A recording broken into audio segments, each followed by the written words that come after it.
Warning: this video contains graphic content and accounts that might not be suitable for the faint of heart. Discretion is advised.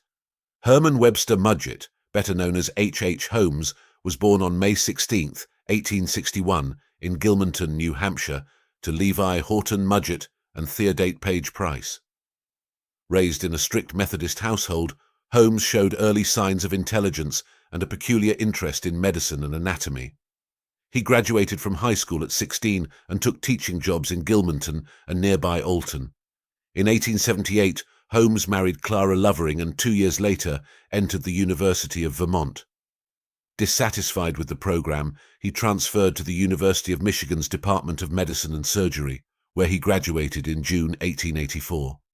During his studies, Holmes apprenticed under Nahum White, an advocate of human dissection, which likely fueled his morbid fascinations. After graduating, Holmes moved to Moores Forks, New York, where suspicions arose about his involvement in the disappearance of a young boy. Holmes denied any wrongdoing and quickly left town. He next surfaced in Philadelphia, working briefly at Norristown State Hospital and a drugstore where a child died after taking medicine.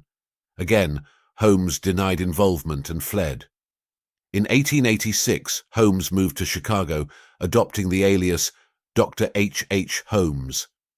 He bought a drugstore from Elizabeth S. Hulton and used his newfound wealth to purchase a lot across the street, where he constructed a 3-story building that would become infamous as the Murder Castle. Holmes began construction of the Murder Castle in 1887. Designed with his sinister purposes in mind, the building featured soundproof rooms, secret passages, trapdoors, gas jets, and chutes leading to the basement. The second floor housed his living quarters and small hidden rooms for his victims, while the basement contained surgical tables, a crematorium, acid vats, and a dissection table. The castle, officially named the World's Fair Hotel, was marketed as lodging for visitors to the 1893 World's Columbian Exposition. Many victims, primarily young women seeking work or lodging, were never seen again after entering the building. The Murder Castle was designed with elaborate traps and hidden compartments, soundproof rooms. These rooms were used to muffle the screams of his victims, secret passages and trapdoors. These allowed Holmes to move unseen through the building. Chutes and elevators, bodies could be transported directly to the basement without being detected. Gas jets and piping. Some rooms were fitted with gas jets which Holmes controlled from his office, allowing him to asphyxiate his victims. Locked doors and airtight vaults. Many rooms had doors that could only be locked from the outside, and some were airtight, leading to suffocation. Peepholes. Holmes installed peepholes in several rooms to watch his victims die. The basement was a macabre workshop where Holmes carried out his grisly tasks. It contained surgical tables where Holmes dissected the bodies. Stretching rack, used for torture. Crematorium, to dispose of bodies by burning them. Acid vats, used to dissolve bodies. Quicklime pits, another method of body disposal. A dissection table and tools, for stripping flesh from bones and preparing skeletons for sale. Holmes's victims were typically young women who came to Chicago looking for work, drawn by the promise of employment or lodging at the World's Fair Hotel. Many of these women were never seen again. Here are some notable victims and their stories. Julia Smythe and Pearl Connor. Julia Smythe was the wife of Ned Connor, a jeweler who worked for Holmes in the castle. Smythe and her daughter Pearl moved into the building. Julia became Holmes's mistress after her marriage fell apart. She and Pearl disappeared around Christmas of 1891. Holmes later claimed Julia had died during an abortion. Emmeline Sigrand worked as a stenographer for Holmes.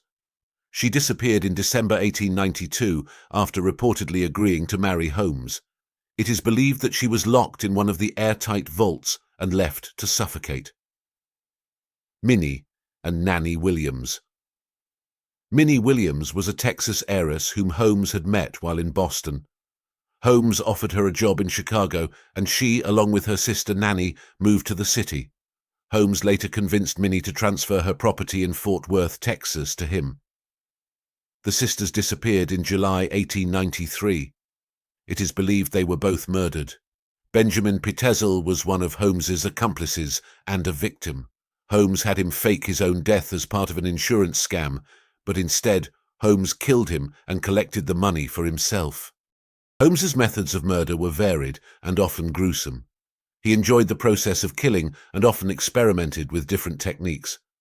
Some methods included asphyxiation, using gas lines fitted in rooms to suffocate victims; starvation, locking victims in soundproof, airtight rooms until they died; poisoning, administering various poisons to his victims; torture, using devices like the stretching rack in his basement; dismemberment, dissecting bodies and stripping flesh from bones for sale to medical schools. Holmes's ability to charm and manipulate people made it easier for him to lure his victims into the castle. He would often employ young women, promising them a bright future, only to trap them within his walls. The murder castle was discovered after Holmes's arrest in 1894. Police and investigators were shocked by the building's design and the evidence of Holmes's crimes.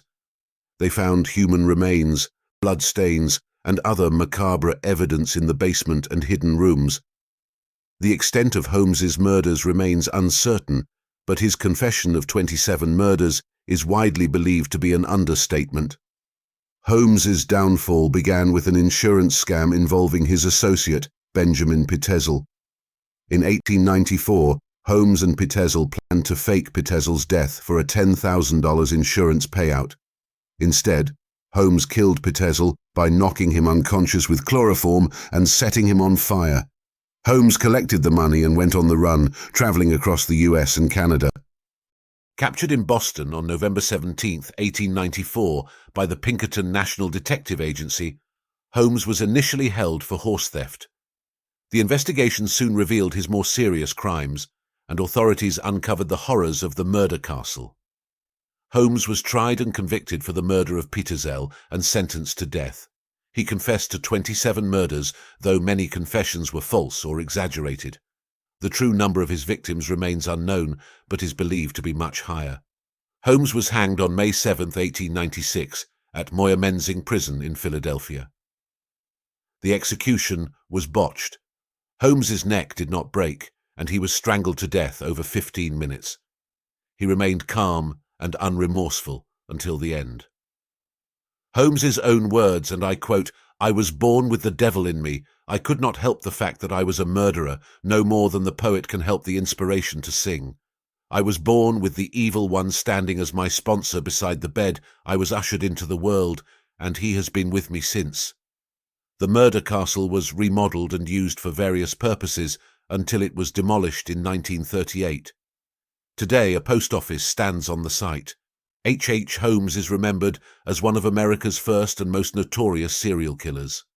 His gruesome deeds and the macabre legacy of the murder castle serve as chilling reminders of the darker aspects of human nature.